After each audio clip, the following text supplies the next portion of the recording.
This podcast will fail, and that's probably okay, but then I could be wrong, so who really knows?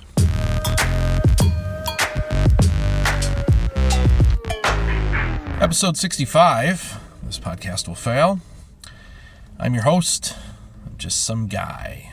Who I am is completely irrelevant to the conversations I come here to have with you and with myself and with the grand old universe around us. Hello. How are you? Hope you and yours are well. Just went into a store. I feel so much better about it. It's the store that I avoided yesterday because it was so completely overcrowded. But I'm in a different town now. I'm in the I'm in the city where I work as opposed to where I live. So this Kohl's was much emptier, much nicer. So very good. I ended up getting a gift for my daughter, something she actually wanted, and something that I spent way less on than I thought I was going to. So double yay. So today we'll talk about the season of giving, the grand, mighty old Christmas time.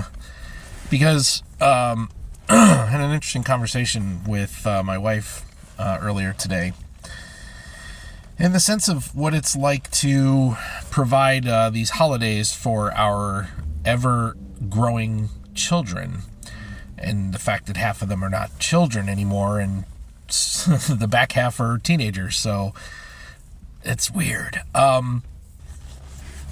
First and foremost is, I don't understand, after 23 years of parenting, how these kids don't seem to freaking get it that while I may, in fact, be somewhat a stout stature individual, I'm not necessarily portly anymore, although you can make an argument for that. I'm not the fat man, okay?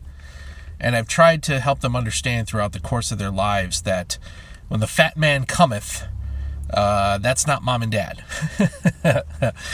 And that's been an ongoing topic of argument with the children all of these many, many years. How, if you didn't notice, yes, there's a lot of these packages that under the tree that do happen to say from mom and from dad, and then the kids secret Santa for each other. That's all good. But you have to notice that there's always a bunch of presents under there from the fat man, okay? They call him Santa.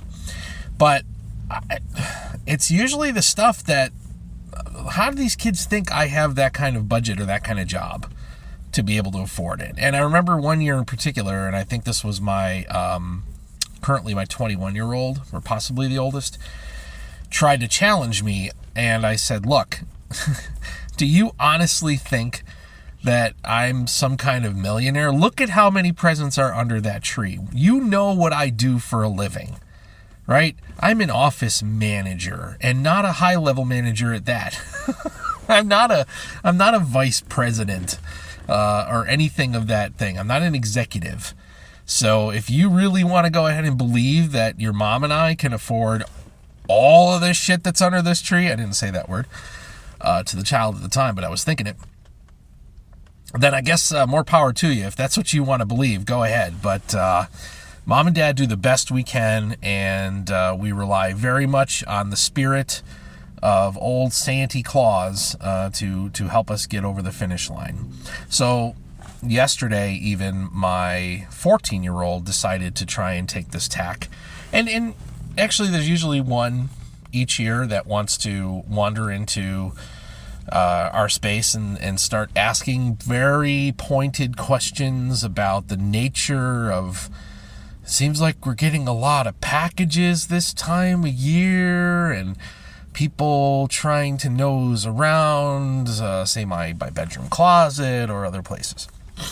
And every year I have to kind of shut them down and go, I don't know what you're talking about.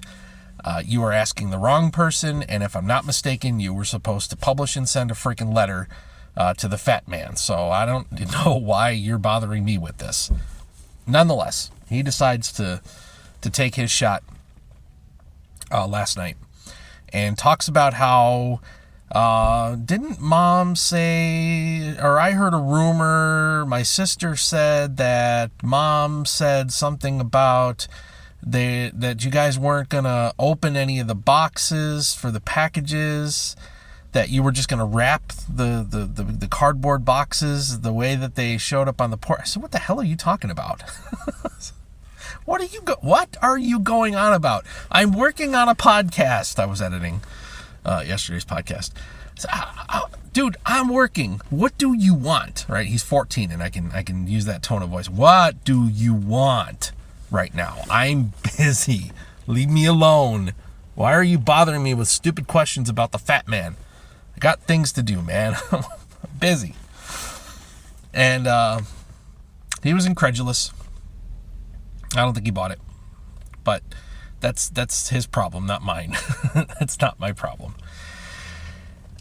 So that's I guess that's part one of the fun of the season, is having them wonder where all of these things come from that end up under the tree. Well, you better not shout, you better not cry. You better cut the shit, I'm telling you why. Because you probably want Santa Claus to come to town. And you're getting on my nerves. So, second part then is, again, just the nature of them all becoming adults. And a piece of this is that we've always tried to maintain some sort of equity among the distribution of gifts. So the gifts that my wife and I do get for the kids, minus the fat man lot, the ones that we buy, we always try to at least have this sense of everybody gets to open the same number of gifts. Right? Whatever that number happens to be that year. We're just trying to make sure that if you're opening 5 things, 10 things, then she's opening the same 5 or 10, and he is, and he is, and he is, and she is. Okay. And that becomes more and more difficult as they get older, and they no longer want cheap children's toys, and they no longer want, silly little knickknacks and doodads. They want gadgetry. They want electronics. They want expensive clothes, and they want the latest greatest. And so those price tags get tougher and tougher. And listen, the worldwide economy never really fully recovered from the financial crash 10 years ago. And on top of that, 2020 has been sucked by this COVID pandemic. And yes, it does stretch all the way to the North Pole. So everybody's strapped a little bit. Everybody's hurting for cash. The fat man, he makes a lot in merchandise, but, his margins are thinner. There's a lot of cheap Chinese imports undercutting his, actual North Pole goods that he produces with his likeness and image. So it's hard. And we get to a conversation this morning about, well, look, this one doesn't have nearly as many things to open as the little ones do. And yes, this one is an adult. I get it. And as an adult, you shouldn't expect as much. And they don't. I know they don't. I know that the adults don't expect to be opening the same number of gifts as their younger siblings are. I know that. That doesn't mean I'm okay with it. I'm not. I'm still insistent that this whole experience is about the joy of receiving and giving and being able to have a fun experience. And even as a young adult, I can't fathom how any one of my guys is going to be satisfied sitting there watching other people open 5 or 10 things when they only get to open 3. I've got a problem with that. And it's tough. It really is. It's difficult. And my wife suggests today that maybe for that one, we get him a gift card for this particular clothing store that we think he likes. And she throws this wild number out there. I'm like, What? I sent her back an emoji with like one eyebrow raised. Like, huh? What are you talking about? Are you okay? Are you feeling all right? That's a little crazy. It's a piece of plastic. It's a gift card. Well, I know. And she says, I know, but imagine the thought that he would have control of that much money to spend in a store that of his liking. Oh, damn it, woman. Why do you have to be logical? Why do you have to make sense? It's not supposed to make sense. It's Christmas. So, I am currently struggling with this particular conundrum as we close in on the holiday. Today is the 8th, I think. Yeah. So 14 days to figure this all out. Personally, I don't really. Again, it's the adult thing. I don't really need anything. Every year we try to see if we can find one or two cute little things or something neat for each other, my wife and I. But I don't. I am at the age. See, do as I say, not as I do. I think they don't want to sit there and watch their siblings be happy. They want to be happy too. I'm okay to sit there and watch my kids be happy.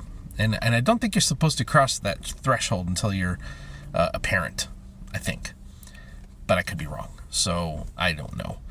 And they do all get on each other's nerves, but I know these kids all genuinely love each other. So, there've been years when they've been upset that mom and dad didn't get this. How come you guys only got like 2 gifts? Because we're mom and dad and we're old and it's okay. You guys are our gift.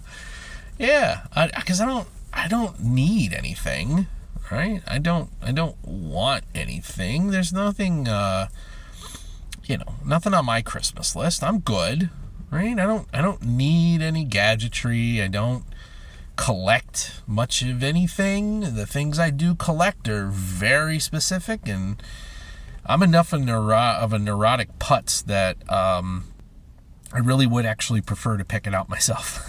So, if I could have the gift card, that'd be okay, and then I can go and make sure that I get exactly the thing I want. And yeah, unfortunately, some of my kids are like that too, and that's exactly my wife's point, and why my wife is probably usually right. That it makes more sense to find a creative way to just put the money in his hands and let him buy the thing he actually wants. I would never deign to try and buy clothes for my kids. None of them. Not a one. I'm a liar because I just bought something for my daughter. But generally speaking, 98% of the time, I don't buy clothes because they're all picky. They're all growing. Their styles change on a friggin' dime. 1 minute they're counterculture and rad and rude, and the next minute they're preppy and uptight, and the next minute they are mountain man chic. It changes freaking moment to moment. So I think we learned early on enough that don't try to buy pants for your daughters. Don't try to buy t-shirts or specific kinds of shirts for your sons unless you really know. And even then, you find out, oh, yeah, the look on their face like, oh, thanks, really? With like a really forced grin. Oh, I love it. This is amazing. Thank you so much, Dad. Oh, now I'm going to have to wear this thing. I've seen it, literally. I've seen that look on their face. So, I don't know. It's a season fraught with joy and cheer and stress. Too much stress, way too much stress. So all we can do is what we can do, and we do the best we can. I know not everybody believes in the fat man. I get it. I know that every kid is wired to want to spoil the season for somebody else and prove to some little punk kid, you don't know what you're talking about. Your mom and dad are full of crap. There's no Santa Claus. Well, all I can tell you again is there's something there. There is some magical spirit that drives the world forward. And it's that spirit of giving, and it's where everybody should be. So, this is where I'm still struggling, because I'd love to be able to ask you, and I guess I'll take the shot and ask you, what is your holiday tradition or lack thereof? And oh God, here we go. I guess close curtains, step backstage, talk to the producer of the show for a second. How am I supposed to do this? I am craving engagement, and Caleb said it to me yesterday, when we recorded the podcast the other day, I should say, that come on, dude, come on, just open up, right? You know you want to do more. You're finding that groove, you're finding that comfort. I know. So I gotta figure out a way. And nobody ever sent me a voicemail, and that's fine. Not that many people listen to this podcast, which is why it will fail. But I never did get any messages during the month of Tell Me Your Story for that season. So I don't know. I really don't want to do social media accounts. I just really don't. So I don't know another way. There's got to be another way. I'm not sure. Golly, I'll have to. Maybe I'll put like an anonymous poll somewhere. What do you want for Christmas? And how the hell am I supposed to get people to engage with me without going through all the social media bullcrap and exposing my identity on this podcast, which none of you know about? I'm not sure how exactly I'm going to navigate this particular challenge, but I would love to know what your traditions are, or if you have none. Are you complete non-believers? We don't do the Christmas. Are you Jehovah's Witnesses? If you're listening to this podcast and you're a Jehovah's Witness, I beg you to get a hold of me, because I'm really curious to make sure I understand your tenets of faith more accurately. Are you big fat Christmas people? Are you like Sally gingerbread cookie maker and grandpa, with a pipe leaning back in a chair with a Christmas hat on? I don't actually know what I'm even saying right now, but I would love to know what you do. What do you celebrate? How do you celebrate? And especially this year, with everything that's happening right now in the world, with all this craziness and nonsense, how in the world do you actually intend to celebrate? I know for us, it's just us, right? The boys come home from college, possibility that one or two of the significant others might come over again, but we won't be able to see my in-laws, which are kind of our mainstay. Our staple is to get together with the in-laws. That can't happen. So I don't know. I think it's, again, just kind of a low-key, quiet thing.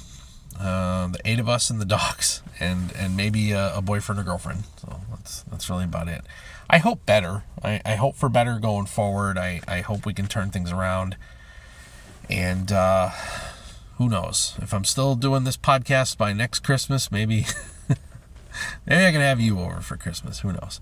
All right, look, I'm stalling for time. I'm dragging this thing out. I'm fairly certain, as I think I've gotten Caleb to finally understand, nobody's listening this far into the podcast, and that's okay. It's all right. I like the 20-minute mark. I like the style. I'm enjoying myself, and wherever you are, I hope that you are having a safe and healthy and happy holiday season. I hope that this year hasn't taken you down a notch, right? I sincerely hope you haven't lost anybody, and I hope that you're whole, and that your job is okay, and that you're stable and again safe. And that's what I want. That's what I want for Christmas. I want us to all be freaking okay for Christmas. Is that so much to ask? So, all right. I guess that'll do. I will shut it down there. I appreciate you taking a couple minutes and listening to me ramble about Christmas and the Fat Man. I will come back tomorrow and talk about something else, and we'll see what that is at that time. So thank you for spending time with me. I appreciate you very much. I will talk to you again tomorrow. Have a good one.